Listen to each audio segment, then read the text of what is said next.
Chu Ying remained silent, just lying dumbfounded, feeling the embrace of the woman. He has realized that the current situation is absolutely abnormal. He should have traveled like the protagonist of an online novel. So the question is, where have you traveled? What's the difference in the world here? A 4-year-old child cannot have any coherent memory or conscious judgment, and all he can retrieve in his mind is a pile of fragmented images. But even with such a pile of fragmented memories, he was slowly able to piece together some details. In the memories of children, there are the Tuileries Palace, maple dew, a crown, and an incredibly warm embrace. The father's embrace. Father. Oh my goodness. It's that person. In the embrace of His Majesty the Empress, Chu Ying widened her eyes and stared blankly at the gilded decorations on the ceiling. As an amateur European history enthusiast, he certainly knows what all these details represent and also knows his current identity. The more important issue is that although we do not know the exact date today, I am currently 4 years old, which means that this is a disaster like year 1815 for the Bonaparte family. King of Rome, you and your father just lost everything. As soon as she thought of this, Chu Ying closed her eyes and let out a silent lament, unsure whether it was for this child or herself. The name of the Roman king was Napoleon II Joseph Charles Bonaparte, and the emperor also gave him the nickname Aiglon, which means chick. After arriving in Austria, on July 22, 1818, his maternal grandfather and Austrian Emperor Franz I issued an edict to abolish his name Napoleon and use the German word Franz as his new name. At the same time, he was stripped of all his titles as King of Rome and granted the title of Duke of Leicester. So in this work, at different times and occasions, the characters may have different titles for the protagonist. Readers should not take it for granted. End of this chapter. Chapter 2.2, Teenagers. You are listening at novelfull.audio. Chapter 2.2, Teenagers. Time flies, and in the blink of an eye, it arrived on June 18, 1826, exactly 11 years later. During these 11 years, Europe entered a completely different era from the turbulent 20 years before, with very few major events occurring. On May 5, 1821, Napoleon, who had lived in confinement for 6 years, died silently on the desolate island of St. Helena. On September 16, 1824, the old rival of the emperor, Louis XVIII, who had restored the Bourbon dynasty in France, died contentedly in the Tuileries Palace. His younger brother, Count Artois, inherited his throne and was named Charles X. The ancient Europe has been revived. The Bourbon Restoration and the 3 monarchies that formed the Holy Alliance, Russia, Austria, and Prussia, firmly maintained the Orthodox monarchy and tried to make everything look exactly the same. The more than 20 years of history from 1789 to 1815 seem to have been completely erased, as if nothing had happened and nothing was related to the annoying names of Robespierre and Napoleon anymore. It seems that there is nothing else that can affect the luxurious, and peaceful palace life of Metternich Palace. On this day, the warm breeze of early summer echoes gently in the garden of Metternich Palace. In the spacious garden, the geometric flower beds and lawn are as beautiful as usual. On this gentle and comfortable morning, a golden-haired boy strolls through it. He wore a turtleneck plaid wool jacket and a high-necked shirt on his upper body, velvet breeches on his lower body, and flat soft shoes with silver buttons on his feet. These exquisite clothes, coupled with his delicate face, truly make him a graceful and beautiful young man. He walked slowly along the way and finally arrived at the high ground of the Grand Garden, where there was a large building, which was the pinnacle of the Metternich Palace, the Arc de Triomphe.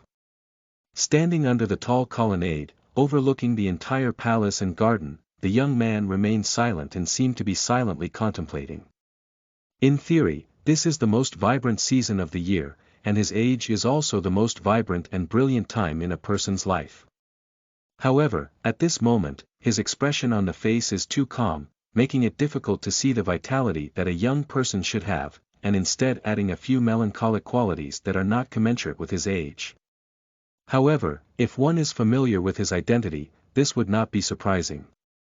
He is the unfortunate one who was ousted from the French throne, the heir of a person who cannot even be named, and now trapped in the country where his mother grew up. His melancholy is natural.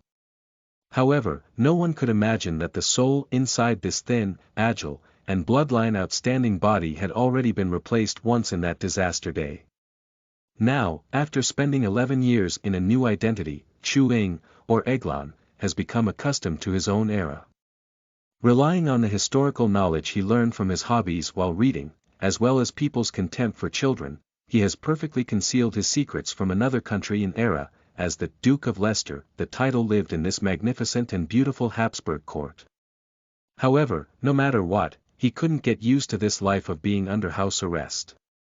No matter how luxurious the bird cage is, it is still just a bird cage.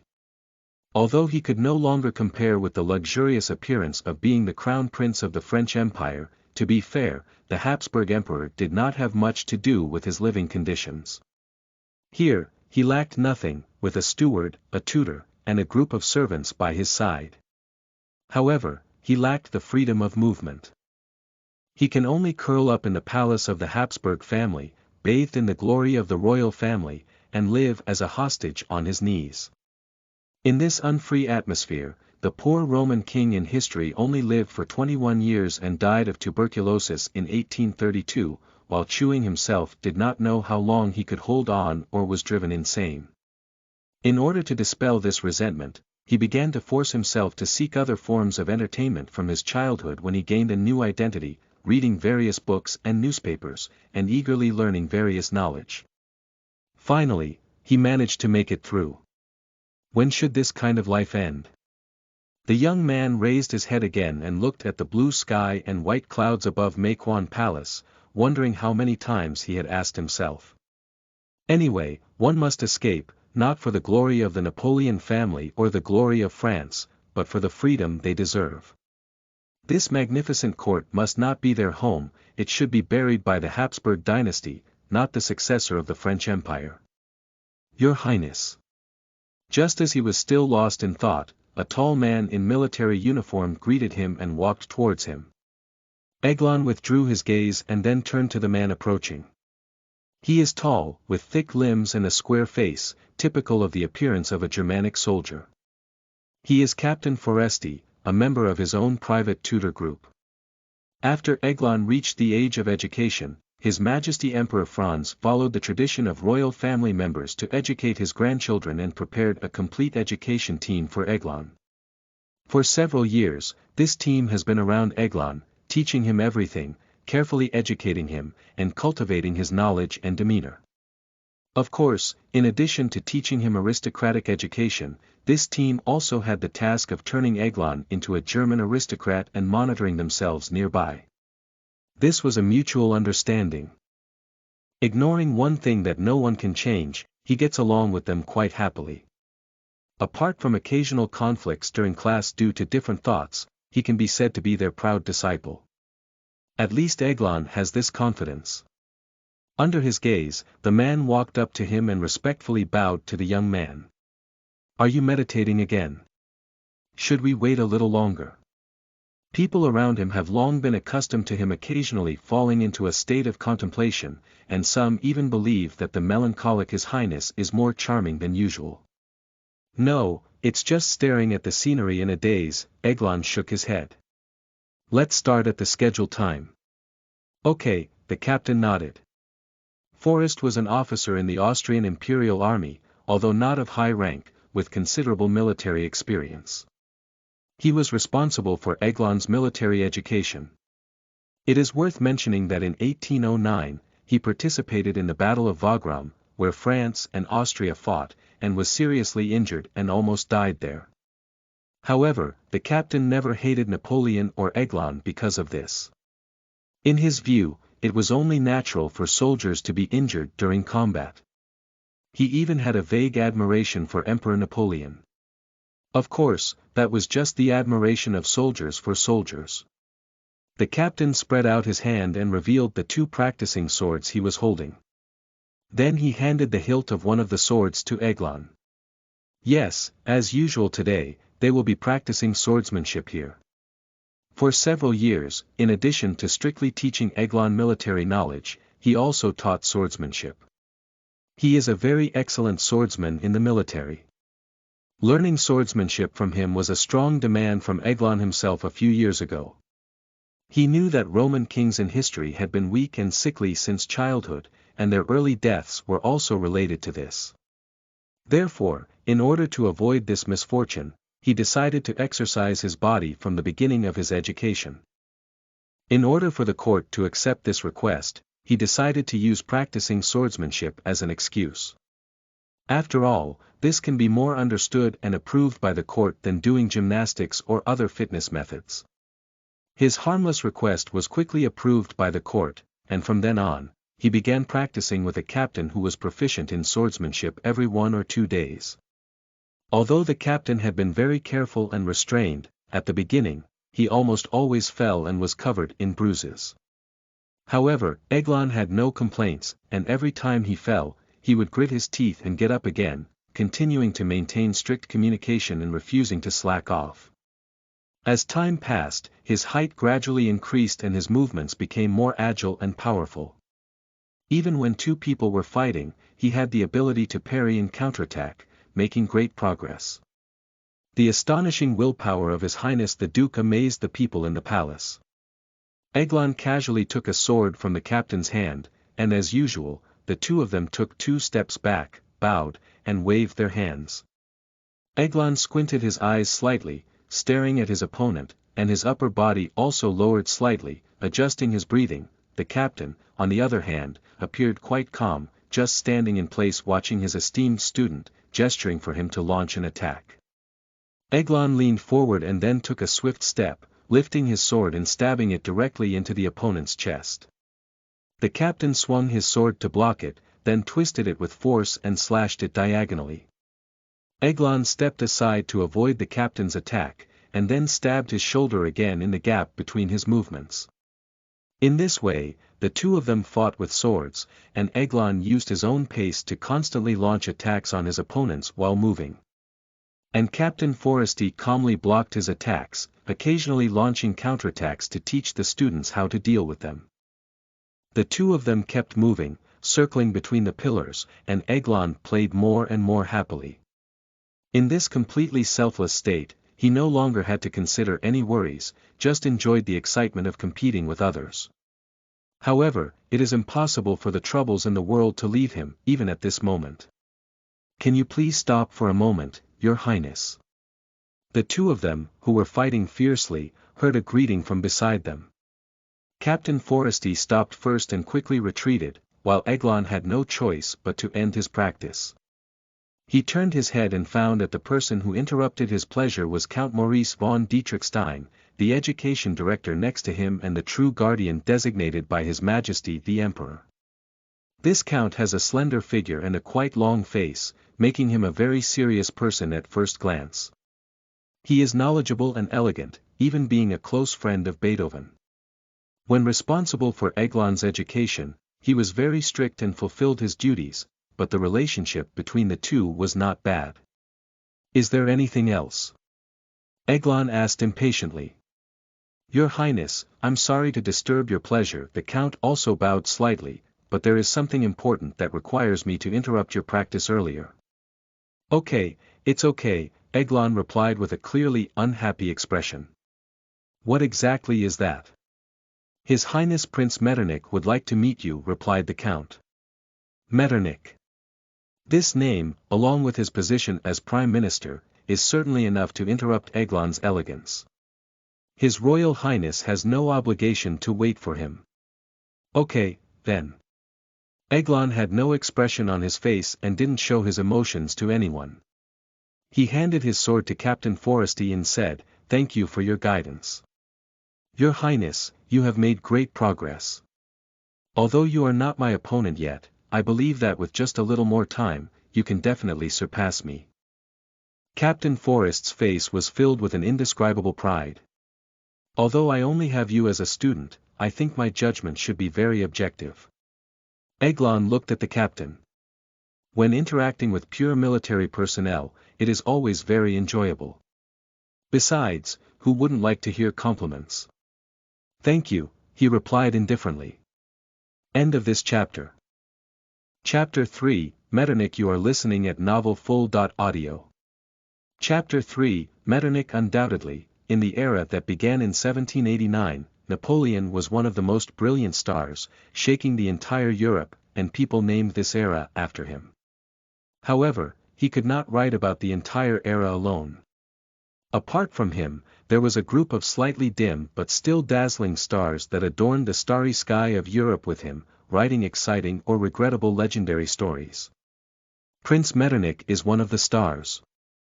He is not a brave general or a specialist in governing the country, but he has a superb diplomatic mind and skills, as well as a utilitarian and ruthless demeanor hidden beneath his grace, worthy of stirring up the chess game of the European continent with other players. During the crisis when Austria was continuously defeated by Emperor Napoleon, he was appointed as the Minister of Foreign Affairs by the Austrian Emperor, using his flexibility to move around in limited space. He first paid tribute to Napoleon, and then declared war on France during Napoleon's defeat in Russia. In the Vienna Conference, he used his home advantage to maneuver, sometimes friendly to Russia and Prussia, and sometimes friendly to England and France, like a butterfly threading needles, shaped the current European power landscape. In recognition of his contributions, he has been serving as the Prime Minister of the Austrian Empire since 1821, and His Majesty the Emperor has given him enough trust. Every word he says represents the ancient Habsburg dynasty. At this moment, Eglon, along with his guardian Count von Dietrich Stein, was preparing to enter a suite in the Metternich Palace to meet with the Prime Minister. Just like before, Eglon remained expressionless and his steps were not slow, and once he met such a big shot, he never felt the fear and anxiety. Although there was a strange excitement when I first saw famous historical figures, after seeing them a few times, I no longer felt the same feeling. Even if it is Metternich, he is just an ordinary person. Even though he is an outstanding ordinary person.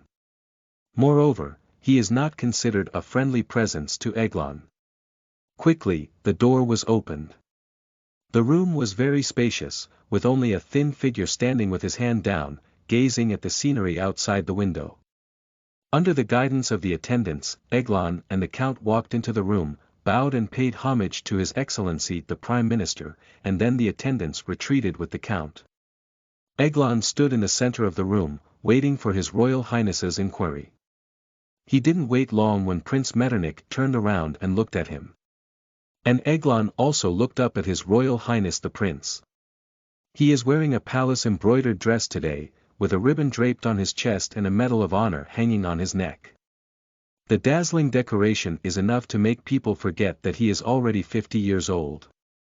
As usual, his pale and wrinkled face wore a ceremonial smile, as if wearing a delicate mask.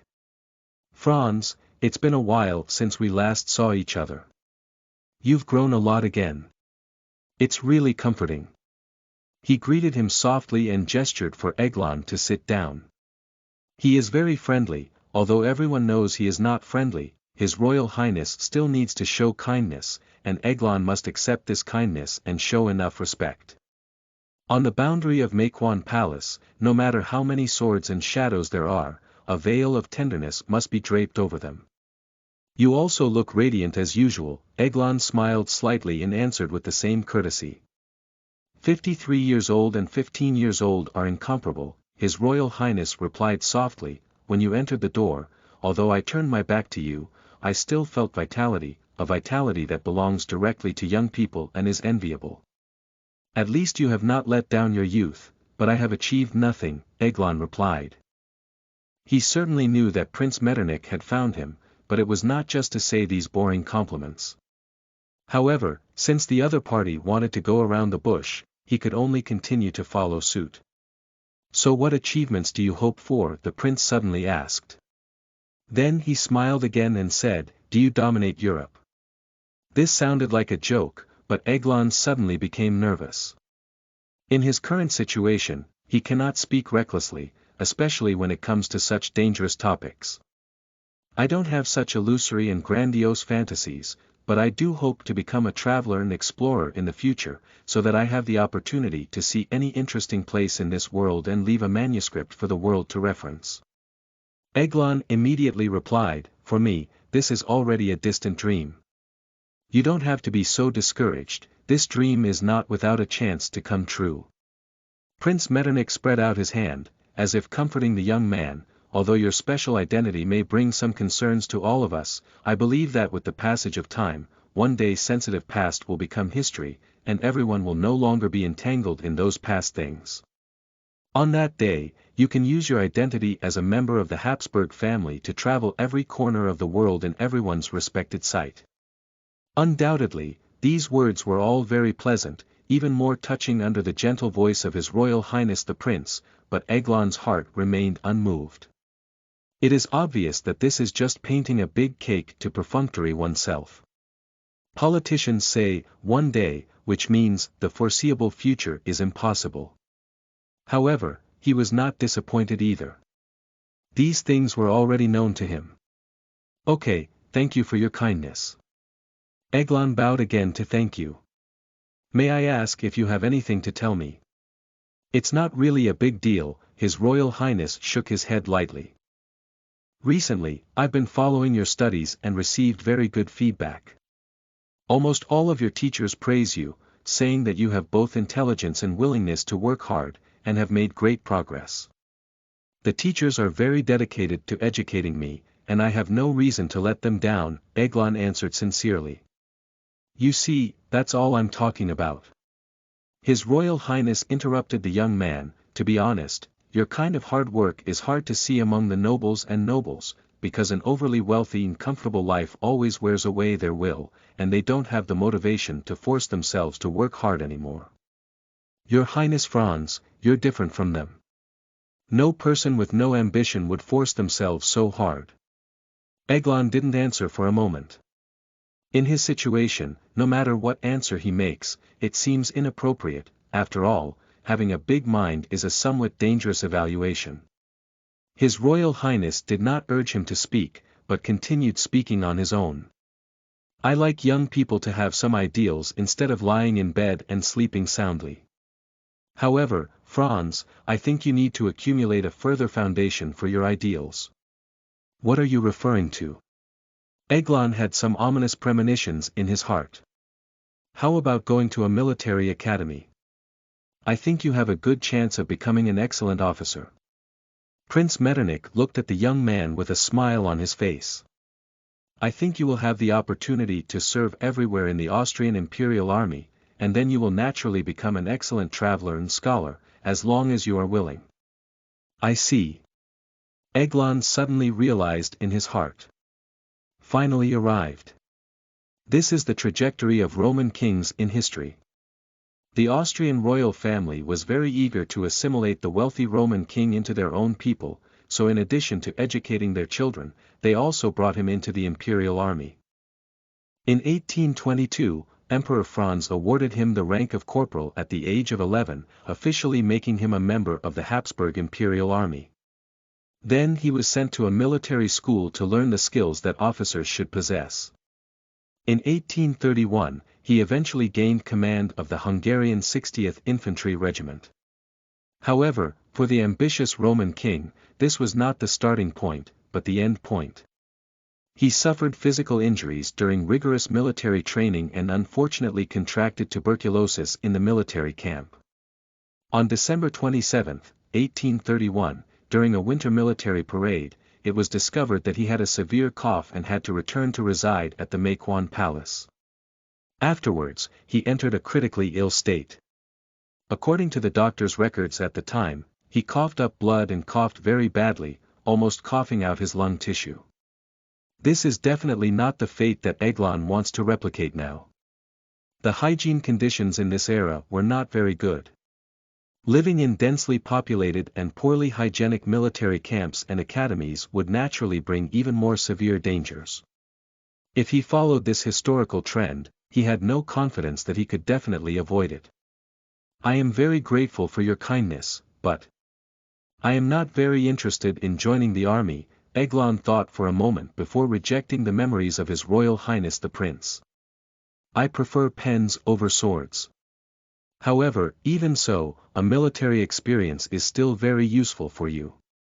I suggest you give it a try. Although His Royal Highness's tone was still very gentle, there was no longer a smile on his face, indicating clearly that it was not a suggestion but a command. But when it comes to life-threatening issues, Eglon has no intention of changing his mind. Your words are also very reasonable. Let me carefully consider it, and it's not too late to make a decision in the future. So should I understand it as a refusal? Prince Metternich stared at Eglon. His gaze carried the unquestionable traits that those who had long held high positions were accustomed to, and it was obvious that he had not prepared any other answers for Eglon. However, this time the young man still shook his head. I'm sorry, but I can only comply with my current intentions. The prince did not get angry, but instead smiled. A stubborn young man. He didn't know if it was praise or satire. If bowing to you would earn your favor and improve my situation, then I would naturally be very willing to please you.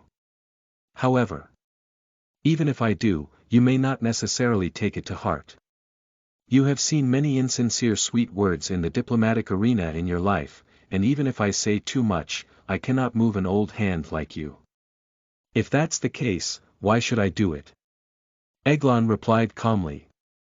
I think it might be better to express my feelings directly to you. A moment of silence. No one is angry, but there is no reconciliation. Looking at the clear gaze of the young man, the prince seemed to be pondering. All right, I have received your opinion. You can go back first and I will consider it again, said the prince as he gently waved his hand. I hope you have a pleasant afternoon.